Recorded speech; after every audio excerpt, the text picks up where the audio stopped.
Bom, pessoal, então vamos lá para a nossa aula de número 11, de refrigeração e climatização comercial. Bom, então vamos lá, deixa eu...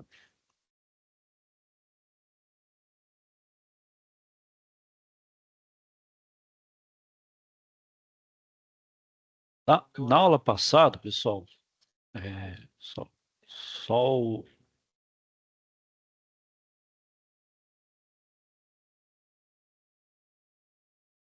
Bom, é, na aula passada, pessoal, eu falei então sobre os evaporadores, os condensadores, né, os principais tipos de evaporadores e de condensadores, né? Então agora eu vou falar sobre os compressores e os procedimentos de montagem e desmontagem de um compressor aberto e semihermético. Ok? Então vamos lá. O compressor, pessoal, ele é o coração, né? Ele é o início do ciclo termodinâmico do ciclo, né? De refrigeração.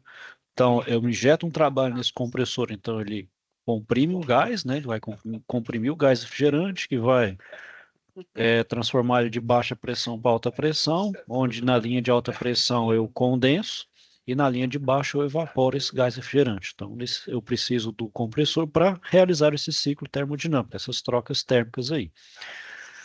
Bom, e para isso ele tem que atender algumas exigências, né? Então, ele tem que ser eficiente, eficiente energeticamente, né? Ou seja, ter um baixo consumo de energia, ter dimensões reduzidas, uma alta durabilidade, uma alta segurança, né?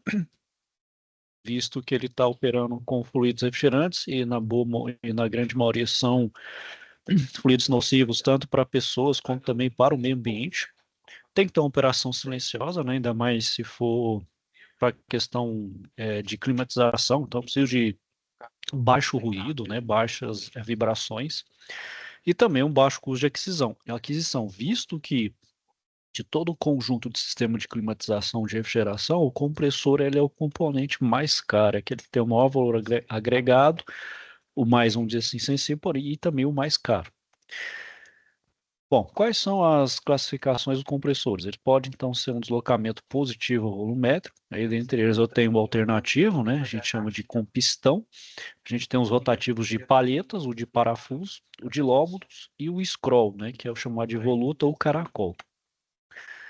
A gente também tem os turbos compressores, né, que são os compressores rotativos, que ele vai ter então de 1 a 8 estágios de compressão, né, e os compressores rotativos axiais. Bom, sobre os compressores alternativos, eles podem ser de simples ou duplo efeito, e quanto à disposição dos cilindros, eles podem ser classificados então como horizontais, né, verticais ou radiais, né? E eles podem também ser de simples estágio ou de múltiplos estágios. Bom, quais são os principais componentes de um compressor alternativo? Então, a gente tem o cárter, né, onde fica o depósito de óleo lubrificante, onde se move, então, o virabrequim e as bielas, o cilindro, onde tem o alojamento cilíndrico do êmbolo, a gente tem o êmbolo ou pistão, que é o elemento compressor móvel nos cilindros, ou virabrequim, né, então ele é dotado de movimento de rotação e acionado pelo motor, e a biela, então ele aciona o êmbolo e transforma o movimento de rotação do virabrequim em movimento alternativo do êmbolo. Bom, o eixo do êmbolo ele faz a articulação entre a biela e o êmbolo. As válvulas de aspiração de descarga vai fazer então o fluxo refrigerante no compressor, né? Então ele vai aspirar, né, para fazer a compressão e descarregar aquele fluido comprimido. Tem o corpo do compressor, que é o bloco que encobre todo o compressor, e a placa de válvulas, né, onde são instaladas as válvulas de aspiração e de descarga. Bom, então como é que é o funcionamento, pessoal, é 4 etapas, assim como do motor a combustão. Então, ele tem só que no caso aqui não tem a combustão em si, só tem a aspiração, compressão, a descarga e a expansão, né? Então, a primeira etapa, que é a de admissão, o meu cilindro, então, ele vai para baixo, parte do ponto morto superior para o ponto morto inferior. Então, ele gera um vácuo. Esse vácuo, por sua vez, vai abrir a válvula de admissão e vai aspirar, então, o fluido refrigerante. Vai até o ponto morto inferior, ele então agora começa a etapa de compressão. Então, a etapa de compressão, ele vai comprimir ao máximo e depois vai fazer a etapa de comprimir ao máximo e depois vai ter abrir a válvula de descarga, né? Onde faz então a descarga do meu fluido para o restante do ciclo. E depois retorno para a minha etapa de expansão e recomeça aí o meu ciclo. Bom, então, devido a essa sensibilidade do compressor às flutuações de regime de operação, né? Então, essa oscilação da pressão de admissão e escape, né? Isso é por causa do chamado espaço nocivo. O que que é esse espaço nocivo? Bom, o meu compressor, independente de qual modelo venha a ser, principalmente aí o alternativo, não pode ter, em hipótese nenhuma, líquido, né? Justamente porque o líquido prejudica, né? Eu não consigo fazer a compressão ali de um líquido. Dá mais, me fala, exige mais trabalho do compressor, o pistão. Isso então prejudica. Então, para não ter problema com esse líquido, por mais que eu garanta que não tenha líquido, mas de certa forma esse espaço nocivo eu consigo admitir um certo nível de líquido. Porém, eu vou diminuir um pouco da minha taxa de compressão, né? Eu vou diminuir da minha taxa de compressão e diminuir então o meu rendimento. Então, não vou trabalhar com rendimento muito alto. Então, vai ser em torno ali de 65 a 75% de aproveitamento.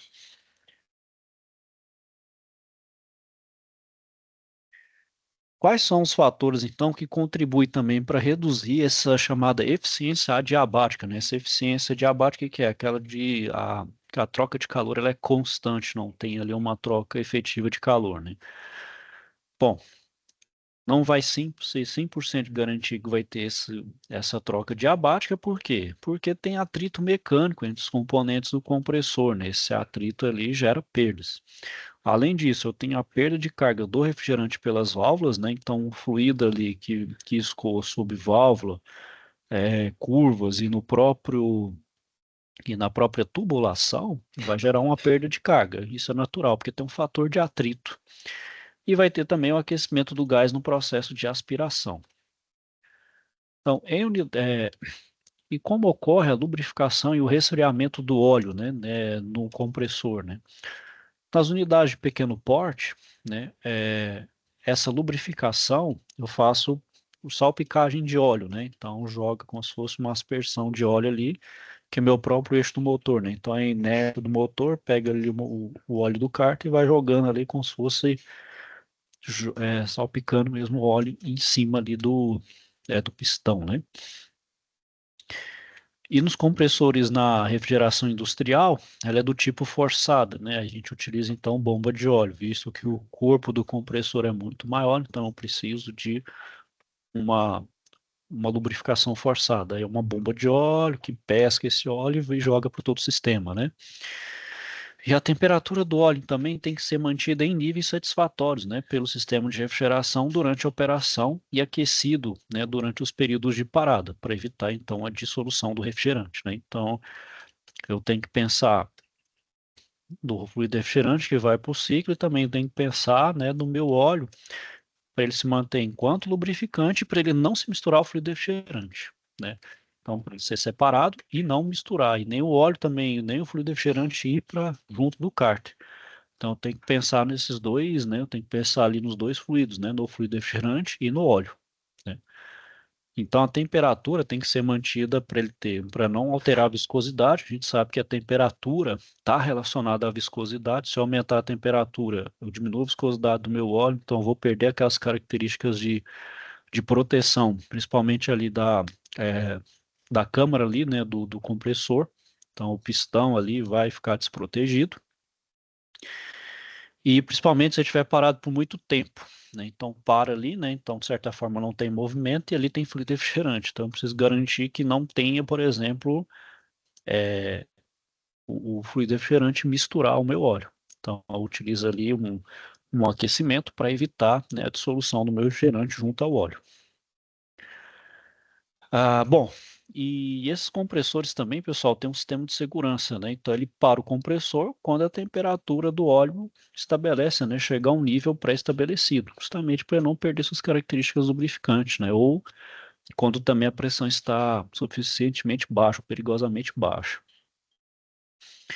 E os separadores de óleo também podem trabalhar com os filtros do tipo Coalescer ou Demister, né, que podem ser observados aqui nessas figuras. Então, o Coalescer, como é que é? Eu tenho, então, a descarga do compressor, que tem a mistura de óleo com fluido refrigerante. Então, esse filtro aqui, ele vai condensar o óleo, né, ele vai aglutinar o óleo, né, o óleo, por ser mais denso do que o fluido, então ele vai descer para esse reservatório, e o fluido refrigerante, né, por ele estar no formato ali de gás, alta temperatura, ele vai subir. Então, ele, por diferença, um desce, o outro sobe, o fluido então segue seu fluxo e o óleo volta ali para o cárter do compressor. E o demister, pessoal, a diferença é, ele, aqui no caso, a tubulação de descarga do compressor óleo mais gás, ele é todo, vamos dizer assim, afogado aqui, e aqui fica todo tampado, né, por assim dizer. Aí aqui o meu óleo desce, fica mais próximo, então ele desce, e aqui o filtro também não permite que ele suba, né, então diz ele é um bloqueio ali, um anteparo, meu óleo desce, né, desce, vai para o cárter, aí faz o ciclo aí novamente. Bom, e, e a gente também tem uma relação entre o resfriamento e a relação de compressão. E toda vez, então, que eu comprimo o meu fluido refrigerante, eu estou alterando a sua temperatura de descarga, né? Então, essa relação de compressão aumenta em muito a temperatura. Eu tenho que tomar um cuidado para essa temperatura também não afetar o óleo lubrificante do meu compressor. Isso, então, eleva também a sobrecarrega ali, né? Pode dilatar e também fazer um desgaste muito maior dos componentes mecânicos. Então, nessa relação de compressão, é muito difícil ali você não ter relação de compressão acima de 1 para 8 ou de 1 para 9. É, Esse é, vamos dizer assim, é o limite máximo de um compressor, para evitar justamente o desgaste mecânico e também a questão do óleo lubrificante, né? Manter as características. Se você quiser aumentar ainda mais a linha de alta pressão, sem necessariamente aumentar demasiadamente a taxa de compressão, você então utiliza demais um estágio. Então você pode utilizar múltiplos estágios. Então você pode ver que tem compressores aí de até 8 estágios. Então ele vai fazendo de forma gradual. Então numa câmara ele eleva tanto, depois noutra câmara mais tanto e vai até elevar o máximo que se consegue ali o fluido refrigerante. Claro, mantendo as características do óleo lubrificante e também do próprio fluido refrigerante. Por que disso? Como eu falei, as temperaturas de descargas que são muito altas, elas rompem a película de proteção. Então, se desgasta em excesso, reduz a vida das válvulas. Os compressores que operam com a amônia, né? Então, sempre tem que ter em mente que a amônia é extremamente tóxica, então as elevadas temperaturas de descarga são obtidas, né? Porque a amônia, ela tem um alto rendimento. Então, para garantir que não tenha a sobrecarga do compressor e nem o seu colapso, então os cabeçotes dos compressores que utilizam amônio são refrigerados a água. E além disso, utiliza-se as torres de resfriamento, né? Bom, falando dos compressores específicos, né? Então a gente tem aí o compressor tipo disco, são compressores semi-herméticos e é utilizado em algumas aplicações, sejam elas industriais e comerciais. Ele tem um alto rendimento, né? Então ele utiliza a válvula discos, que é posicionada na parte superior do cabeçote de válvulas. Esse tipo de válvula aí, né? Ele é responsável pelo aumento da eficiência do compressor alternativo aí com válvula comum. Então, ele reduz drasticamente o espaço entre o ponto morto superior e o cabeçote das válvulas, né? Então, esse espaço é um dos principais causadores de desempenho, né? Então, você tem que considerar o deslocamento da válvula, né? Então, de certa forma, você não comprime o máximo que você consegue. Então, você diminui muito o desempenho do seu compressor alternativo. E além disso, esse compressor tem controle de temperatura de descarga e também de superaquecimento, que otimiza também o seu desempenho. Bom, o outro compressor que a gente tem, pessoal, é o parafuso.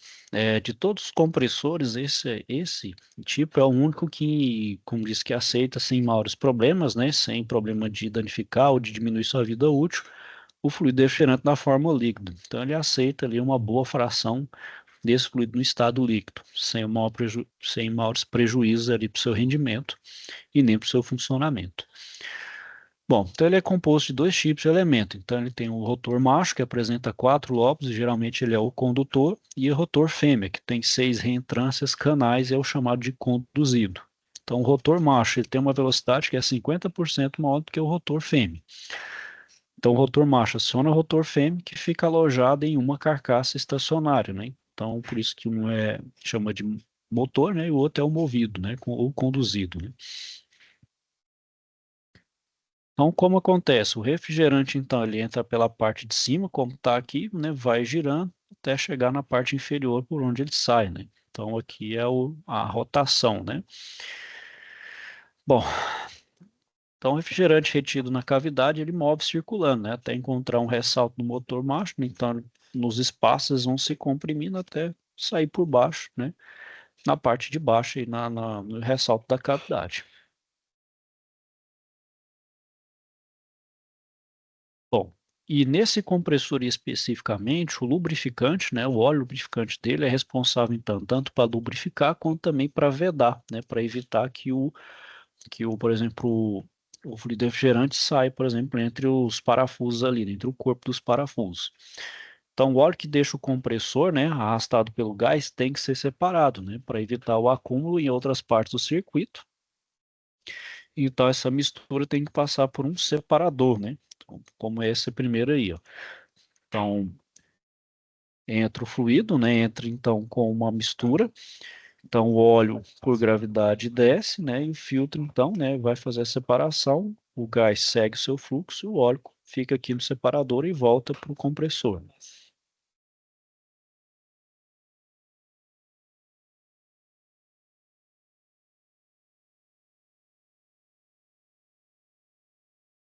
Você está fazendo uma clássica de quê?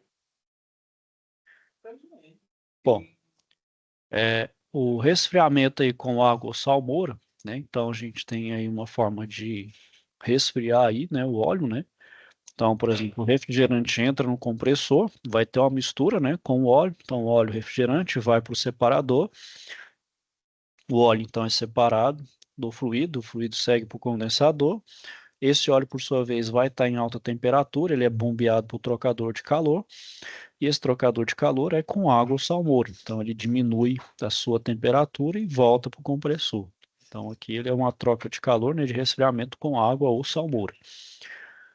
O outro resfriamento é pelo próprio fluido refrigerante condensado, circulado por bomba ou termosifonamento, da mesma forma. Então, tem o refrigerante comprimido aqui, então vai ter a mistura refrigerante e óleo lubrificante, passa pelo separador, né? Então, o separador de óleo, então, o fluido refrigerante vem pelo condensador e ele é transformado, então, para líquido, né? Então, esse líquido, uma parte ele vai para o sistema, né, para refrigerar e para o evaporador, uma parte desse líquido, que provavelmente não vai para o evaporador, ele vai então para o bombeamento, onde ele vai trocar um calor aqui, né, e troca o calor e ele faz a própria refrigeração do compressor aqui. Bom, uma outra forma de fazer uma refrigeração do próprio compressor é com injeção de fluido refrigerante na carcaça do compressor durante o processo de compressão, né? Então entra fluido refrigerante, vem no compressor até a mistura, separam, né? Então tem a parte do condensador e a parte do refrigerante líquido. Então injeto refrigerante líquido também para fazer a refrigeração, né, durante o processo de compressão. Então isso é sempre para evitar aquela alta temperatura na descarga, né? Para sempre estar controlando, para ter o máximo de compressão com o mínimo de temperatura ali gerada, né? Bom, o outro compressor que a gente tem, pessoal, é o scroll. Esse é muito utilizado no sistema de climatização aí, no ar-condicionado, principalmente residencial, né? Então, um dos rotores dele é fixo e o outro é uma órbita excêntrica sem rotação. Então, ele aprisiona e comprime as partes do fluido entre os canais dos rotores. Qual que é a vantagem desse compressor? Ele é caro, né? No começo ele é bem caro, comparação alternativa, o parafuso. Porém, ele tem uma grande vantagem, ele é extremamente silencioso. Então, para locais que eu preciso, então, de o mínimo de ruidez, de ruídos, eu utilizo esse tipo de compressor, né? Bom, e como funciona, né? A primeira fase dele é a sucção, né? Então, na primeira fase vai succionar com a entrada de gás pela lateral da espiral. A segunda fase, então, a superfície das espiras na periferia se encontra, então vai formar essas bolsas de gás. Então, esse volume vai ser progressivamente reduzido, aumentando por consequência, né, sua pressão, e vai caminhar para o centro. No centro, onde realiza a descarga, né? Então, o volume na parte central das espirais reduzido a zero, então vai fazendo gás pela abertura de descarga. Como é que eu faço então a especificação técnica do meu compressor, né? Nem do tipo aqui. Eu preciso fazer conforme a minha aplicação, né? São pequeno, médio ou grande porte. Questão de conforto, ruído, potência, né? Capacidade de refrigeração, a potência mecânica disponível em eixo, né? Que o meu compressor vai precisar. Além disso, eu posso analisar também por outros parâmetros, como por exemplo, temperatura de condensação e evaporação. Qual os compressores vão estar submetidos, ou seja, qual é a pressão e temperatura de trabalho, né, por exemplo, do meu fluido refrigerante e qual compressor, por exemplo, que vai casar para esse sistema aí. Bom, e agora, pessoal, eu vou falar sobre a desmontagem e montagem, né, de compressores, né? Vou falar sempre dos abertos e semiherméticos. Lembrando que os herméticos a gente não consegue fazer nem desmontar e nem montar, porque eles são fechados, então eles são utilizados em sua vida útil total, onde você faz a troca total, né, desse elemento. Então, você não consegue fazer uma manutenção parcial, trocar um óleo, trocar um componente desse compressor, visto que ele é fechado, ele é projetado para realmente ir sua vida útil total. Bom, qual a vou precisar então das ferramentas, né, para fazer uma desmontagem do compressor aberto ou semi-hermético. Vou precisar de um manifold, né, com um jogo de mangueiras, um martelo de borracha, um sacador de polias e pintos, uma bomba de vácuo com mangueiras e um jogo de chaves. Pode ser fixa, estrela, né? Tem que ser de fixa, estrela, combinadas, alho e catraca, dependendo dos parafusos que você tem. E o recipiente adequado para retornar um óleo usado e um pano estopa para fazer uma limpeza externa, né? Bom, primeiro passo, pessoal, seu compressor ali tem refrigerante, então tem que recolher esse refrigerante. E vai depender das condições do compressor, né? Então, instalar os manômetros nas válvulas de serviço de alta e baixa pressão. Com o compressor na regulagem mínima de capacidade, você vai colocar ele manualmente em funcionamento. Então, você vai girar ali o eixo. Você vai fechar lentamente a válvula da linha de sucção, deixando aberta a válvula de descarga do compressor. Você vai manter o funcionamento, vai regular o pressostato de baixo, até que a pressão de sucção fique abaixo de 0,1 bar, que já é vácuo, né? Aí o controle lento da descida de pressão é necessário para evitar então formação de espuma. Isso se eu estiver lidando com fluidos refrigerantes halogenados. Bom, depois eu vou aguardar estabilizar a pressão, onde eu vou manter o processo. Depois eu vou desligar o compressor e fechar a válvula de sucção, né, que é de baixa pressão. Vou desligar a corrente elétrica do motor do compressor, né, que é remover os fusíveis e fechar a válvula de descarga. Vou quebrar lentamente o vácuo do compressor pela abertura dos registros de alta e baixa pressão do manifold. Havendo necessidade, eu aplico bomba de vácuo, né, na válvula de evacuação do compressor, né, para eliminar qualquer resíduo de gás refrigerante, para deixar totalmente limpo, né. E outra dica importante é manter a resistência de aquecimento do óleo do cárter ligado para também auxiliar nessa retirada do gás, né. De certa forma, você faz o gás se movimentar, né, se não deixar na fase líquida, tá? Tudo vapor, fica mais fácil fazer, então, a descarga desse gás.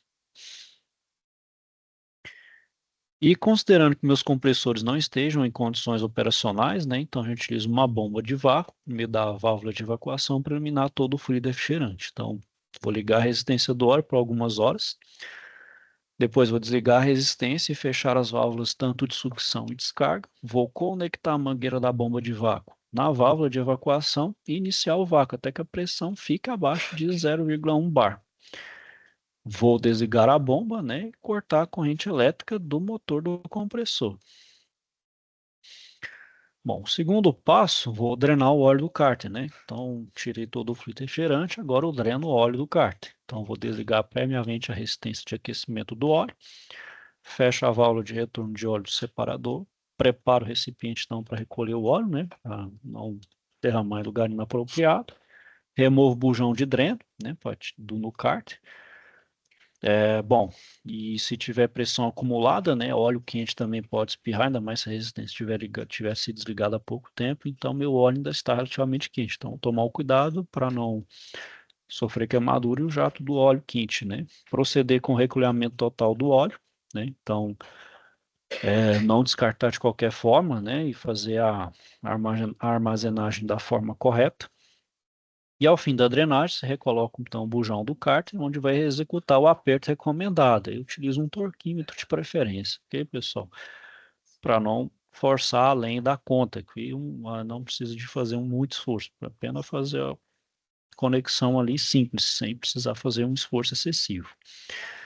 Bom, terminei meu segundo passo. Meu terceiro passo agora é desmontar, retirar o cabeçote e da placa de válvulas. Então, vou desapertar ordenadamente, retirar os parafusos, né, conforme o fabricante, e desparafusar, então, cerca de apenas 1 milímetro. Se a tampa estiver colada, né, utilizo um martelo de borracha, né, nunca utilizar nada para deformar, utilizo de borracha para evitar essa deformação e retirar os parafusos restantes. Vou remover o cabeçote e a placa de válvula, então, manualmente. O quarto passo é desmontar as válvulas da placa, né? Então, vou remover o contrapino, se existir, retirar manualmente a mola, desparafusar o suporte das válvulas e retirar a guia da mola e remover as válvulas. E alguns modelos de compressor, né, ele vai ter a válvula de sucção, né, montada no próprio pistão, né? E o quinto passo vou desmontar a camisa dos cilindros. Então, vou girar o eixo do virabrequim até deixar o pistão desejado no ponto morto superior. Vou montar o extrator no local indicado pelo fabricante. Vou puxar lentamente a camisa do cilindro, né, cuidando então para que a junta fique aderida ao bloco e colocar a placa de proteção para que não haja, né, danos ao pistão, né? A gente sabe que a superfície do pistão tem que estar perfeitamente daquela forma, aquele formato ali, nenhum qualquer dano ali você perde, né, seu poder de compressão, você perde eficiência, né? Bom, o sexto passo é retirar os pistões e bielas, né? Então, com o auxílio de um extrator, vou retirar os anéis de fixação e o pino que liga o pistão à biela. Vou marcar os pistões em relação aos cilindros, né, para ver qual é qual, né, qual cilindro é qual e qual a posição. E vou soltar alternadamente os dois parafusos da capa da biela, onde retiro o conjunto do mancal do virabrequim. Então, por isso eu vou marcar cada conjunto, né? E o sétimo passo, vou retirar a polia, né? Então, vou soltar os parafusos da base do motor elétrico, vou aliviar a tensão das correias, né, para retirá-las manualmente. Vou travar a polia e desapertar a porca da extremidade da árvore. Retiro a chaveta entre a polia e o eixo e depois eu retirar a polia da extremidade da árvore, onde eu vou utilizar então um extrator, né, da mesma aqueles que a gente utiliza para rolamento, a gente utiliza esse para retirar então a polia. E não nunca utilizar martelo, né, para retirar essa peça, então utilizo o extrator para nunca deformar, né? Isso gera desbalanceamento, gera desgaste, isso diminui vida útil. Alguns modelos de compressor vão utilizar a bucha de pressão, né, para fixar a polia no eixo virabrequim, e os compressores semi-herméticos não têm polia, né? Então, estando o motor elétrico, ele vai estar diretamente acoplado ao eixo do virabrequim. Bom, o oitavo passo é retirar o selo de vedação. Então, a gente solta alternadamente os parafusos da tampa de vedação do eixo, a gente remove a placa de vedação manualmente, retira o anel estático, o anel deslizante, as molas e as anilhas e retirar o selo e sua sede. O nono passo é retirar o virabrequim, né? Então, desmonto o pressostat, tubulações e acessórios para dar acesso à minha tampa frontal. Eu vou desapertar e retirar o parafuso de fixação do excêntrico, retiro o batente da árvore. Então, eu vou girar e alinhar o virabrequim para facilitar a retirada e deslocar para fora, então, de forma cuidadosa. Bom, e no caso de compressores semi-herméticos, eu repito o processo do primeiro ao quarto passo, depois os próximos. E depois vou retirar as tampas de vedação traseira e dianteira, onde solto alternadamente os parafusos das tampas e removo as tampas de vedação. Para retirar o virabrequim, eu desmonto o contrapeso traseiro, soltando os parafusos do suporte, retiro o parafuso de fixação do rotor do virabrequim na dianteira, retiro o rotor do motor elétrico, junto as chavetas e arruelas e gire e alinho o virabrequim para facilitar a retirada e deslocar para fora de forma cuidadosa. Ao retirar os pistões e biela, eu vou retirar cuidadosamente, né, por dentro do casco, conjunto montado então de pistão e biela. Vou soltar os anéis de fixação e retirar o pino então que prende o pistão à biela. E para fazer a retirada do estator do motor elétrico, eu retiro as placas e os bornes de alimentação elétrica e com o uso de um sacador eu retiro o meu estator. Bom, feita a desmontagem, agora eu preciso fazer o processo de montagem, né? Então, antes de iniciar a montagem, eu tenho que lavar todas as peças, né? Com um solvente adequado, nunca água, certo, pessoal? Para não oxidar, não ter presença de oxidação.